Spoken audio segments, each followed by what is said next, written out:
एक थ्योरम बताते हैं फिर और क्वेश्चन सुनो। लिखो, सिद्ध कीजिए किसी वृत्त के परिगत समांतर चतुर्भुज समचतुर्भुज होता है।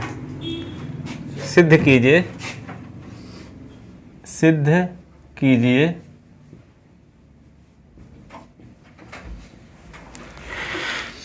किसी वृत्त के परिगत समांतर चतुर्भुज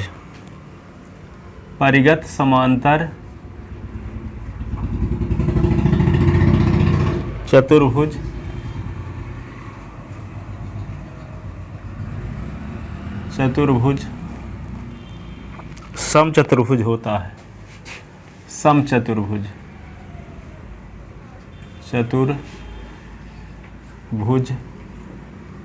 होता है। किसी वृत्त के परिगत समांतर चतुर्भुज एक समचतुर्भुज होता है। इसका मतलब क्या है? देखो, एक वृत्त बना लो, ठीक है। अब वृत्त के परिगत क्या बनाना है? परिगत समांतर चतुर्भुज बनाना है।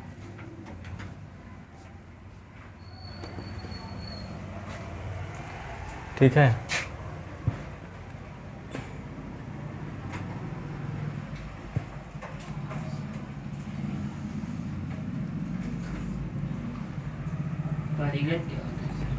बाहर से, वृत्त के बाहर से जाए, अंदर से नहीं।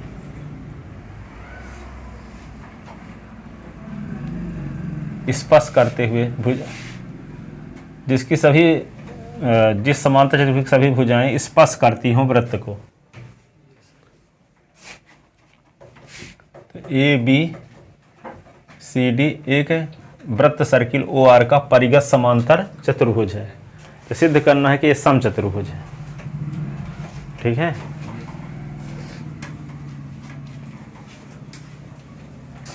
तो लिखोगे क्या दिया है, इसको समझाया देते हैं अच्छे से थोड़ा सा।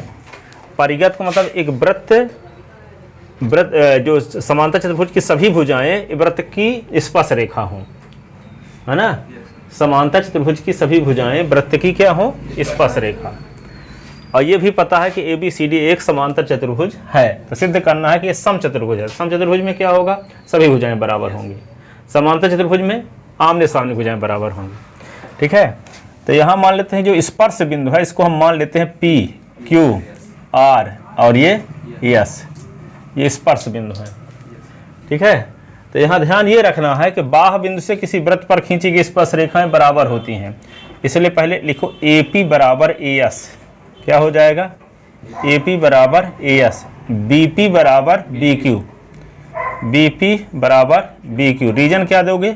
बाह्य बिंदु से किसी वृत्त पर खींची गई स्पर्श रेखाएं बराबर होती हैं। D R is equal to D S, D R is equal to D S, C R is equal to C Q. ये equation first, equation second, equation third और इक्वेशन फोर्थ है। तो क्या करोगे? इसका सबका सभी का रीजन क्या है? बाह्य बिंदु से किसी वृत्त पर खींची गई स्पर्श रेखाएं बराबर होती हैं। सबका रीजन ये है। अब समीकरण 1 2 3 4 को जोड़ दो।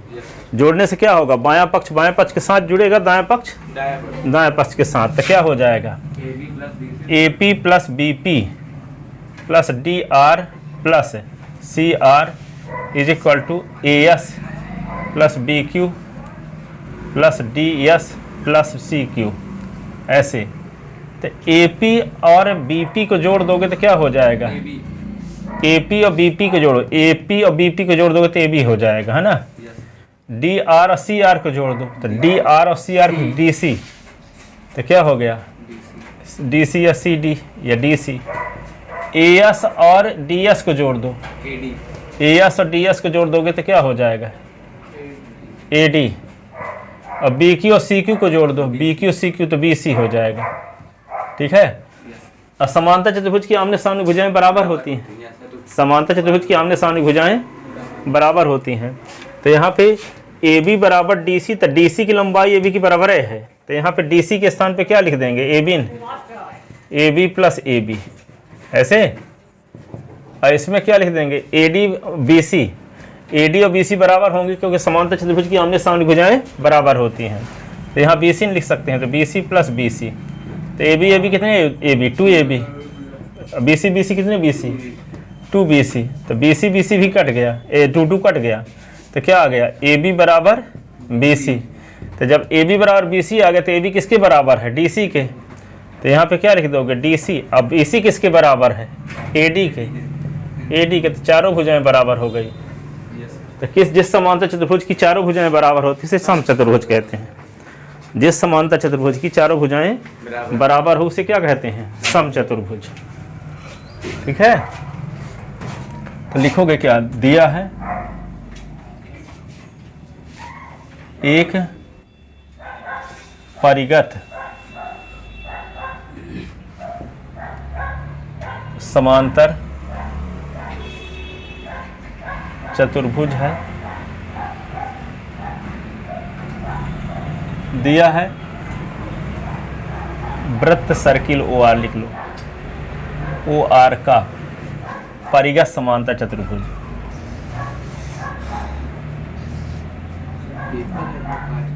चतुर्भुज ए बी सी डी है। दिया है वृत्त सर्किल ओ आर का परिगत समांतर चतुर्भुज ए बी सी डी है। ठीक है,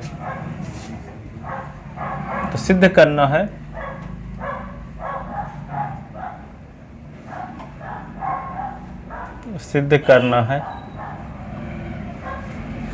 कि समांतर चतुर्भुज A B C D,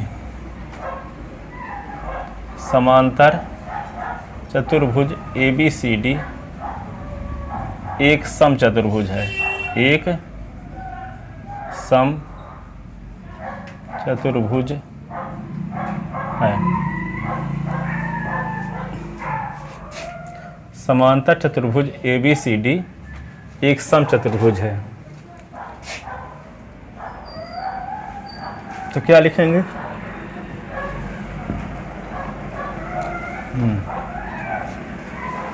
A B C D एक सम चतुर्भुज है, तो इसके लिए क्या करें,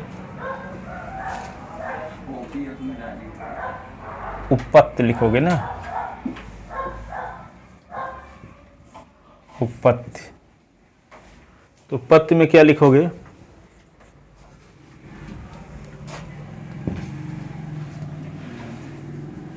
माना A B B C C D व ए डी वृत्त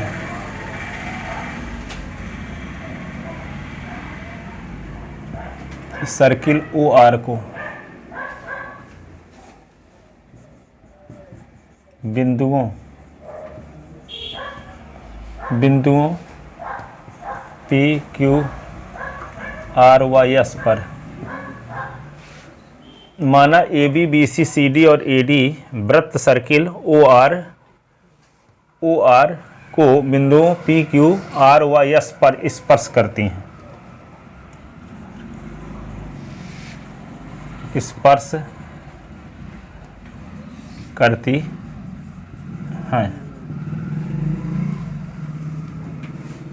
तब हम जानते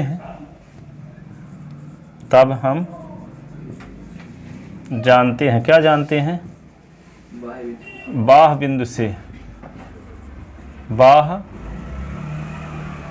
से किसी वृत्त पर खींची गई,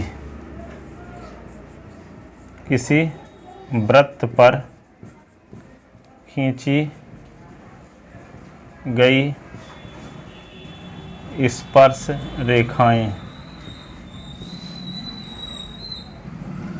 बराबर होती हैं। हम जानते हैं कि बाह्य बिंदु से किसी वृत्त पर खींची गई स्पर्श रेखाएं क्या होती हैं, बराबर होती हैं। इसलिए AP बराबर AS, BP बराबर BQ, डी आर बराबर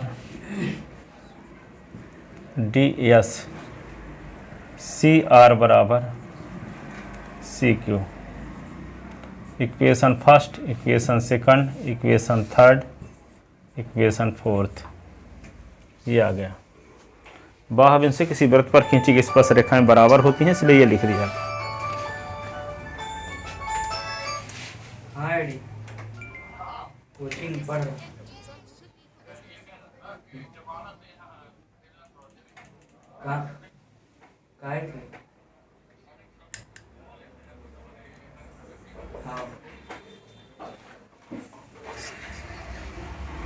ठीक है, ये नीचे वाला दिख नहीं रहा तो उधर बगल वाला लिख लेना है ना, इसको तो हम मिटा देते हैं, आप लोग तो लिख ही लोगे।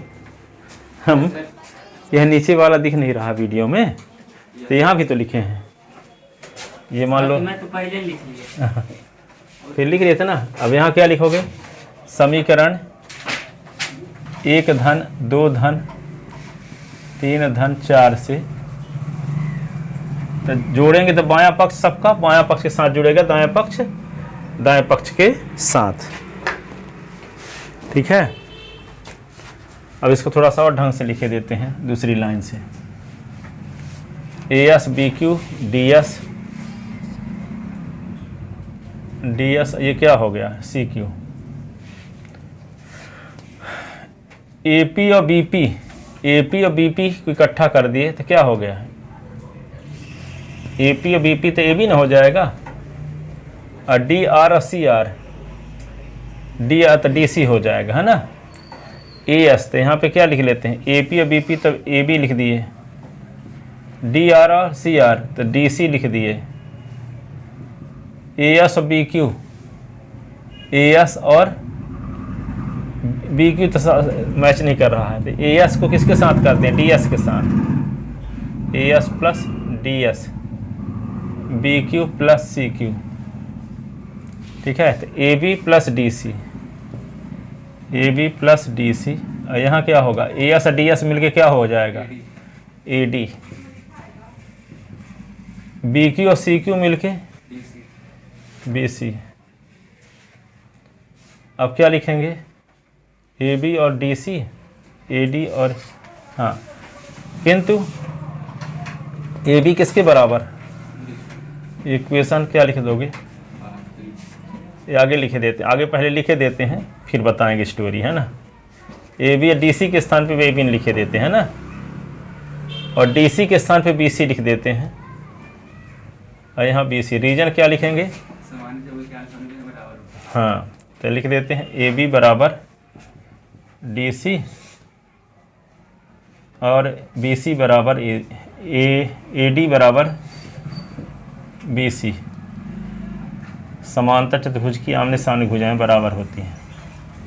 समांतर चतुर्भुज की सम्मुख भुजाएं हैं, सम्मुख भुजाएं बराबर होती हैं, समांतर चतुर्भुज की सम्मुख भुजाएं बराबर होती हैं, इसलिए DC के स्थान पे AB लिख दिया गया और AD के स्थान पे BC लिख दिया गया। तो AB कितने AB? 2AB और 2BC, तो 2 2 काट दो, तो AB बराबर क्या हो गया? BC। AB बराबर BC और AB किसके इक्वल है? DC के, और BC किसके इक्वल है? AD के। तो AB किसके इक्वल है? DC के। इज इक्वल टू AB और BC is equal to AD। Reason वही काम कर जाएगा, समांतर चतुर्भुज के सम्मुख भुजाएं बराबर होती है। ठीक है, और यदि किसी समांतर चतुर्भुज की चारों भुजाएं बराबर हो जाएं तो उसका नाम क्या हो जाएगा? इट मीन्स, जिसका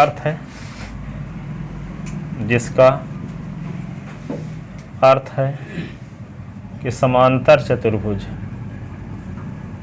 ABCD एक सम चतुर्भुज है, एक सम चतुर्भुज है। क्या है? एक सम चतुर्भुज है। क्या है? एक सम चतुर्भुज है।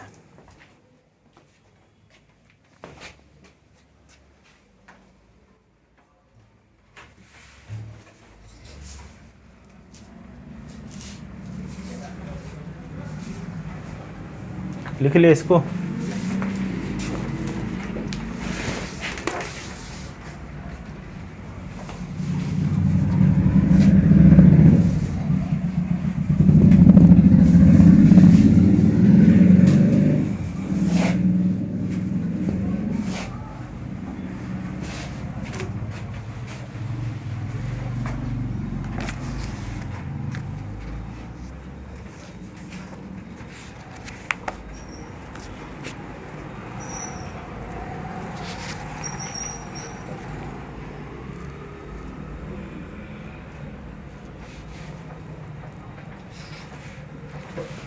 देखो क्वेश्चन है, ये है बिंदु -4 6 बिंदुओं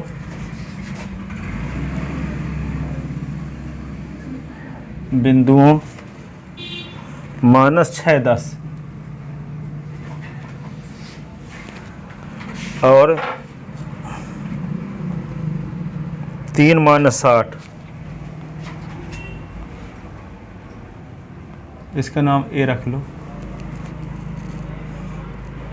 इसका नाम रख लो 3 -8 बी को जोड़ने वाले रेखाखंड को जोड़ने वाले रेखाखंड को जोड़ने वाले रेखाखंड को किस अनुपात में विभाजित करता है? किस अनुपात में, एक एग्जाम्पल क्वेश्चन है, अनुपात में विभाजित करता है। क्या करोगे इसके लिए? इसके लिए उसका मध्य बिंदु लगा देंगे। क्या लगा देंगे? मध्य बिंदु का। मध्य बिंदु कैसे लगा दोगे? सर वो ना बताएंगे पहले। ये कहता है कि ये वाला बिंदु इस बिंदु को मिलाने वाले रेखा खंड को किस अनुपात में विभाजित करता है? वैसे कर लेंगे कि रेशियो 1 मान लेंगे, कैसे निकाल लेंगे, है ना? के की वैल्यू निकाल लेंगे। के की वैल्यू यदि प्लस में आती है तो विभाजन क्या होगा? अंतः विभाजन होगा। के की वैल्यू माइनस में तो विभाजन बाहता होगा। जैसे मान लो रेखाखंड ए और बी है, अब यहाँ कहीं बिंदु होगा, इसका नाम सी रख लो, तो -4 6 किसी न किसी अनुपात में विभाजित करता होगा। हम जानते नहीं हैं, तो किताब वाला m1 m2 माना है, हम क्या मान लेंगे? k/1 जैसे बताए हैं, तो k/1 मान लेते हैं। तो के की वैल्यू निकाल लेंगे। के की जो वैल्यू आएगी, मान लो के की वैल्यू आ गई 2/3, तो इसका मतलब रेखाखंड ए बी को बिंदु सी 2:3 के अनुपात में विभाजित करता है। ठीक है, तो कभी भी अनुपात निकालना हो तो m1/m2 ना मानना। क्या मानोगे? k/1। और के की जो वैल्यू आएगी वही m1/m2 की वैल्यू होगी। ठीक है, तो वहाँ 2 चर हैं, यहाँ 1 चर है, तो 2 चर से मान निकालने में सुविधा होगी, तो 1 चर वाला आसान है। ठीक है, तो क्या मानोगे? तो मान लेते हैं बिंदु सी रेखाखंड ए बी को k/1 के रेशियो में, अच्छा हिंदी बोलना है ना, माना बिंदु सी के रेशियो बोल रहे हैं ना, रेशियो का मतलब समझते हैं। तो माना बिंदु सी रेखाखंड ए बी को k/1 के अनुपात में विभाजित करता है, तब विभाजन बिंदु का निर्देशांक। तो क्या लिखेंगे? माना पहले लिख लो, दिया है दो बिंदु, एक है ए जिसका निर्देशांक x1 y1 मान लेते हैं, इसके स्थान पे -6 और 10, और दूसरा बिंदु बी है जिसको s2 और y2 से डिनोट कर लेते हैं, इसका निर्देशांक क्या दिया है? 3 - 8।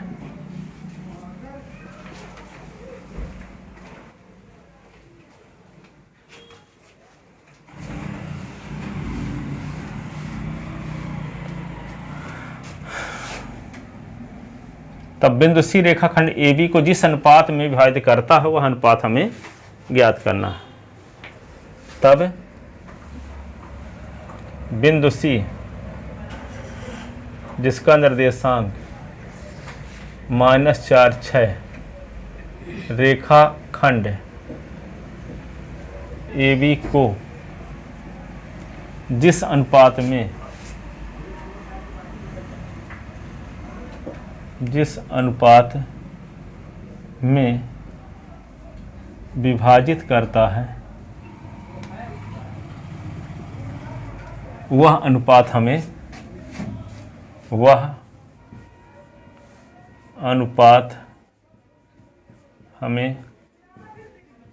ज्ञात करना है।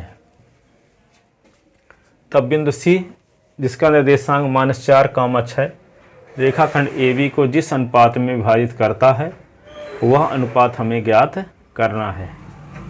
ठीक है, तो माना बिंदु सी रेखाखंड AB को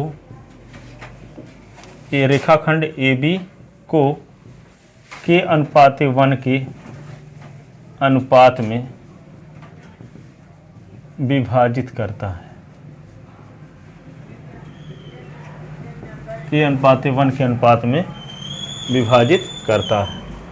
तब विभाजन बिंदु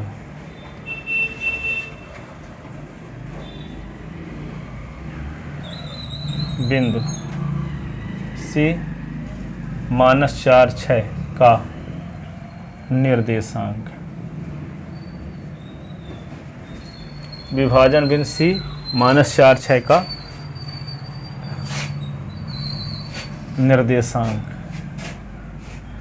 तो क्या होगा -4, 6, तो लिखोगे m1s2 प्लस m2x1 अपान m1 plus m2, m1/2 plus m2/1 अपान m1 प्लस m2, -4, 6, तो m1 तो के गुणे यहाँ के है, m1 की वैल्यू क्या है के ना, और m2 की वैल्यू 1। अब यहाँ पे आपको पता है ये है x1/1 के स्थान पे -6, 10, और ये b क्या है s2/2 के स्थान पे क्या दिया है 3 - 8, तो क्या लिखोगे के गुणे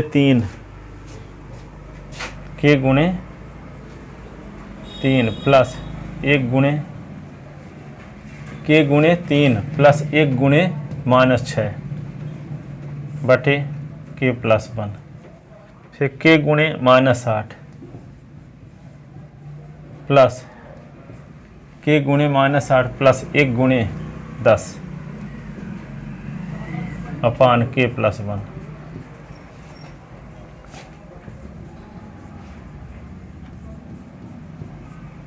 तीन के -6 अपान के प्लस 1, 8 के प्लस 10 अपान के प्लस 1। ठीक है, तो तुलना कर लो इसको, तुलना करोगे तो क्या होगा, इसका भुज इसके भुज के बराबर, इसकी कोट इसकी कोट के बराबर, तो तुलना करोगे तो क्या आएगा -4 बराबर 3 के -6 बटे के प्लस 1, 6 बराबर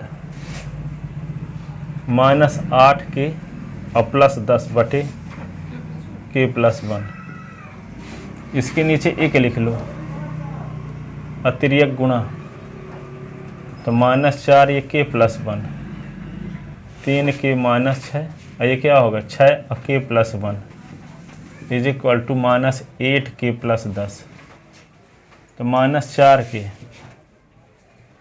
-4 और 3 के -6, 6 के प्लस 6 -8 के प्लस 10, तो क्या होगा -4 के 3 के 4 -6 और 6 के और प्लस 8 के 10 -6, तो -7 के इज इक्वल टू -2 8 से 14 के इज इक्वल टू 10 से 6 निकला तो 4, तो ये माइनस माइनस कट गया, तो क्या होगा के बराबर 2/7 और यहाँ के बराबर 4/14, 2 दूना 4 2 सत्ते 14, तो 2/7 दोनों स्थिति में आ रहा कि नहीं, यदि संरेख तीनों बिंदु ना होते तो ये दोनों कंडीशन से वैल्यू सेम ना आती।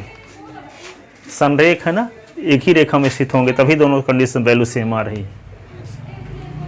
ठीक है, तो क्या बोलेंगे, अतः बिंदु सी रेखाखंड ए बी को 2:7 के अनुपात में विभाजित करता है।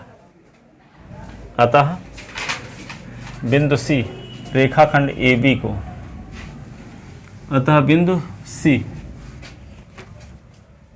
अतः बिंदु सी रेखाखंड ए बी को किस अनुपात में, 2:7 के अनुपात में विभाजित करता है। अतः बिंदु सी रेखाखंड ए बी को 2:7 के अनुपात में विभाजित करता है।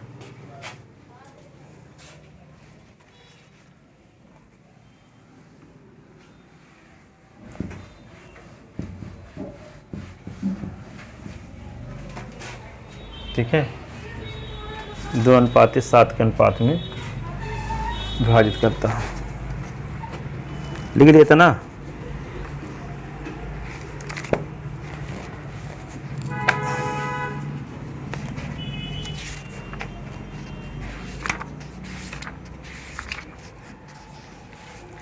एक क्वेश्चन और लिखो, ज्यामिति विधि से सिद्ध कीजिए,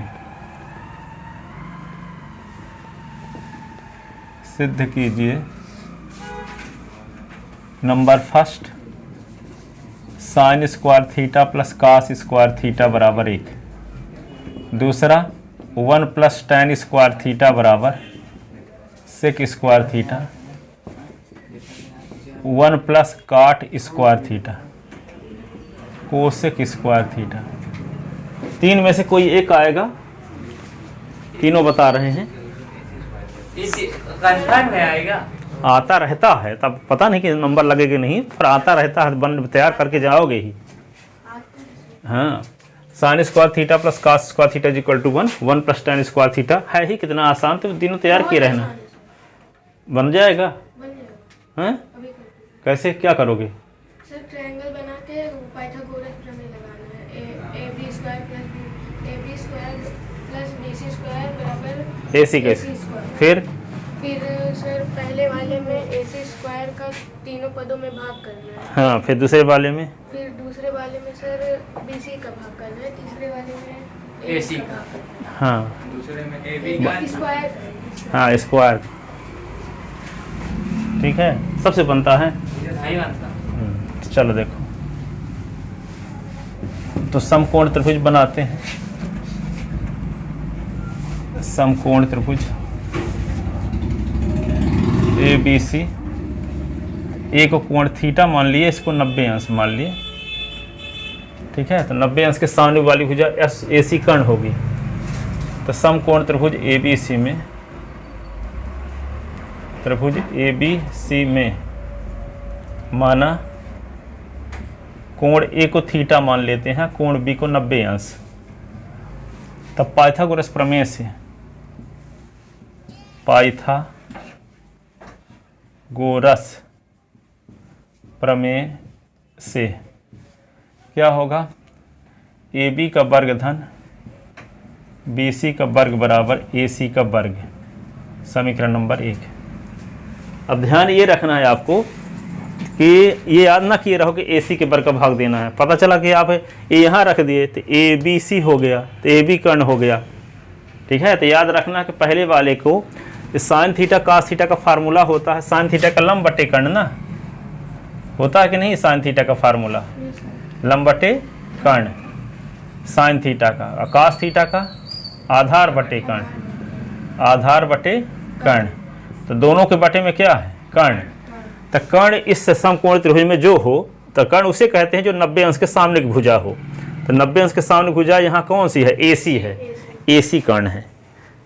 अब ए सी याद किए रहोगे तो मान लो कहीं ए यहाँ रख दिए आप, ए बी सी, तो आपको 90 अंश के सामने वाली भुजा ए बी फिर कर्ण हो जाएगी ना, तब तो फिर ए बी का भाग देना पड़ेगा। पर याद किए AC हो और नामकरण उल्टा पुल्टा रख दिए तो गलत ना हो जाएगा फिर। तो क्या ध्यान रखना है, जो कर्ण होगा उसके वर्ग का भाग देना है पहले वाले में। क्यों? क्योंकि साइन थीटा कास थीटा दोनों के फार्मूले में बटे में क्या रहता है, कर्ण, चाहे साइन थीटा हो चाहे कास थीटा। तो पहला आप सिद्ध करना है sine square theta cos square theta, तो बटे में कर्ण होना जरूरी है। तो समकोण त्रिभुज में कर्ण है कौन, AC है। तो समीकरण 1 के दोनों पक्षों में किसका भाग देंगे, AC के वर्ग का भाग देंगे, AC के वर्ग का। तो समीकरण 1 के दोनों पक्षों में AC के वर्ग का भाग देने पर तो क्या होगा, AB का वर्ग बटे AC का वर्ग, BC का वर्ग बटे AC का वर्ग, AC का वर्ग बटे AC का वर्ग, ये कट गया। दोनों को मैं स्क्वायर लगाती इकट्ठा स्क्वायर लिख सकते हैं, AB बटे AC का होल स्क्वायर, ये BC बटे AC का होल स्क्वायर, कट गया तो ये 1 आ गया। AB है क्या, आधार, AB क्या है, आधार है, और AC क्या है, कर्ण। तो आधार बटे कर्ण का स्क्वायर, आधार बटे कर्ण का स्क्वायर।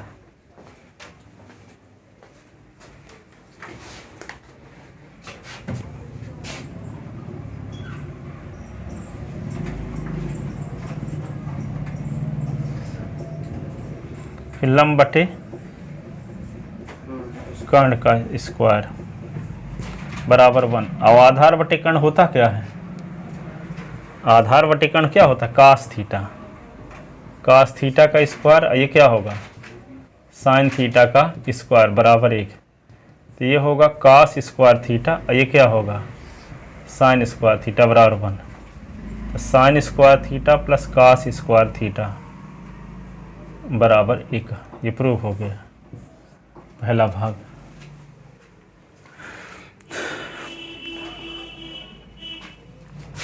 तो पहला भाग सिद्ध हुआ, पहला भाग सिद्ध हुआ। अब क्या लिखेंगे, पुनः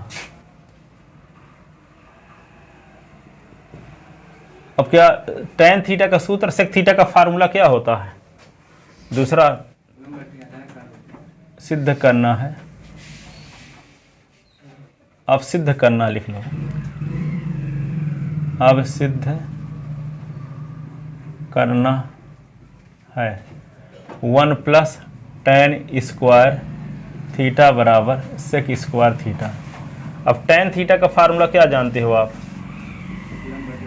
लंब बटे आधार, और sec थीटा का क्या जानते हो, कर्ण बटे आधार होता है, कर्ण बटे आधार। tan थीटा का फार्मूला होता है कर्ण बटे लंब बटे आधार, और sec थीटा का होता है कर्ण बटे आधार। राज की बात सुनो अच्छे से tan थीटा का फार्मूला होता है लंब बटे आधार, sec थीटा का कर्ण बटे आधार, बटे में दोनों में क्या है, आधार। तो इसमें देखो समकोण त्रिभुज में आधार कौन है, AB, ये लंब है, थीटा के सामने वाली भुजा लंब कहलाती है, 90 अंश के सामने वाली भुजा कर्ण कहलाती है। तो लंब और कर्ण को छोड़कर जो बचती है वे क्या कहलाती है, आधार। तो आधार कौन सी है यहाँ, AB। तब समीकरण 1 के दोनों पक्ष में किसका भाग देना पड़ेगा, AB के वर्ग का, आधार AB के वर्ग का भाग देना पड़ेगा।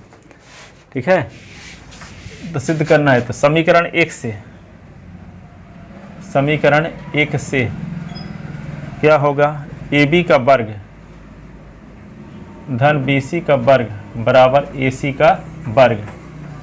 समीकरण AB के वर्ग का भाग देने पर, AB का स्क्वायर का भाग देने पर, तो AB का स्क्वायर बटे AB का स्क्वायर, BC का स्क्वायर बटे AB का स्क्वायर, AC का स्क्वायर बटे AB का स्क्वायर, ये इससे कट गया। अब क्या बचेगा, 1 BC अपान AB का होल स्क्वायर, AC अपान AB का होल स्क्वायर। तो 1, ये क्या होगा, BC के स्थान पे क्या लिख दें, लंब, तो लंब बटे ए बी का लंब बटे आधार लिखना पड़ेगा, है ना। और यहाँ क्या है, कर्ण बटे आधार। अब लंब बटे आधार जानते हैं ना, tan थीटा होता है, तो 1 प्लस tan थीटा का, और ये क्या हो, कर्ण बटे आधार तो sec थीटा का स्क्वायर, तो 1 plus tan square theta is equal to sec square theta. 1 plus tan square theta is equal to sec square theta. सिद्ध हो गया दूसरा भाग भी, दूसरा भाग भी सिद्ध हुआ, दूसरा भाग भी सिद्ध हुआ।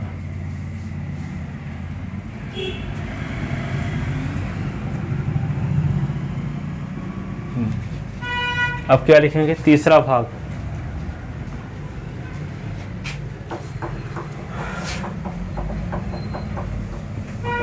तीसरा भाग टू प्रूफ सिद्ध करना है 1 plus cot square theta is equal to cosec square theta.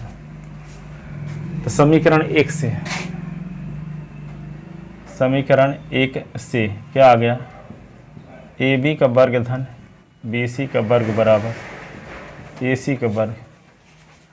अब देखो काट थीटा और कोसेक थीटा में काट थीटा क्या फार्मूला है, आधार बटे लंब, और कोसेक का लंब, दोनों के बटे में क्या है, लंब यहाँ कौन है, थीटा के सामने वाली भुजा, थीटा के सामने बी सी, तो बी सी के वर्ग का भाग देने पर, बी सी के वर्ग का भाग देने पर, तो भाग तो ए बी का स्क्वायर बटे बी सी का स्क्वायर, बी सी का स्क्वायर बटे बी सी का स्क्वायर, ए सी का स्क्वायर बटे बी सी का स्क्वायर।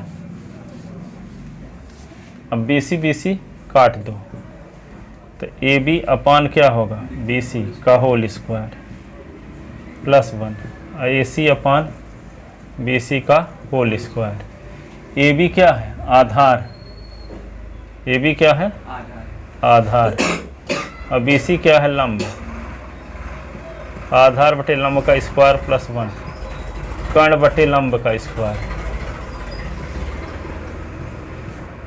ठीक है, आधार बटे लंब क्या होगा, काट थीटा का स्क्वायर, कर्ण बटे लंब कोसेक थीटा का square, cot square theta plus 1 cosec square theta, तो 1 plus cot square theta is equal to cosec square theta. Prove हो गया।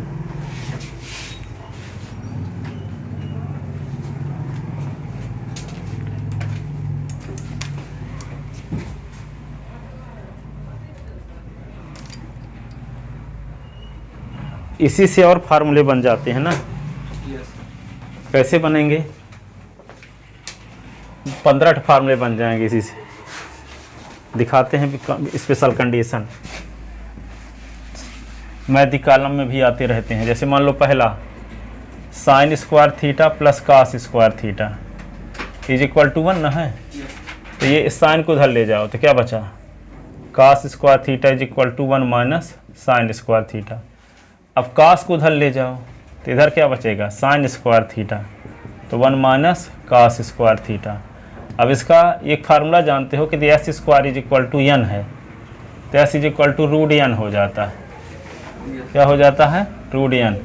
तो यहाँ कास थीटा निकालेंगे तो क्या होगा, रूट में 1 माइनस साइन स्क्वायर थीटा, एक साइन थीटा निकालेंगे तो क्या होगा, रूट में 1 माइनस कास स्क्वायर थीटा। तो ये एक फार्मूले से 4 ठोर बन गए, 5 फार्मूले हो गए कि नहीं। अब यहाँ पे देखो दूसरा से अब निकालते हैं, 1 प्लस tan स्क्वायर थीटा है is equal to sec square theta है। स्क्वायर जब हटाओगे तो ये रूट में हो जाएगा, तो 1 plus tan square theta is equal to क्या हुआ, सेक थीटा। सेक थीटा, केवल स्क्वायर हटाए हैं तो इसलिए रूट लग गया। ठीक है, अब क्या करेंगे, ये tan को उधर ले जाओ तो 1 इज इक्वल टू क्या होगा, sec square theta minus tan square theta.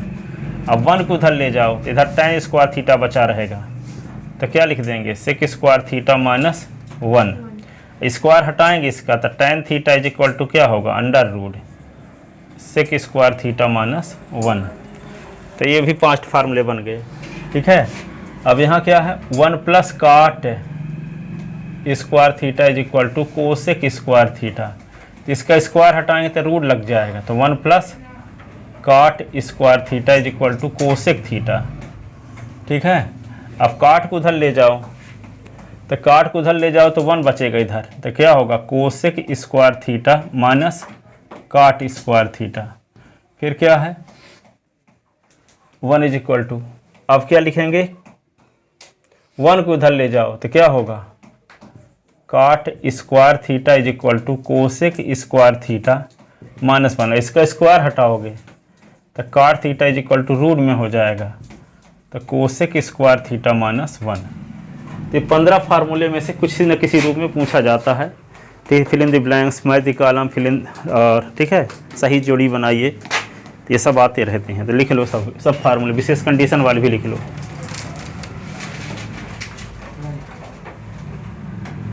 लिख लो एक बार तो, और इसी बहाने और लिखोगे, इन्हीं सोच के लिखे हैं तो काहे को लिखें।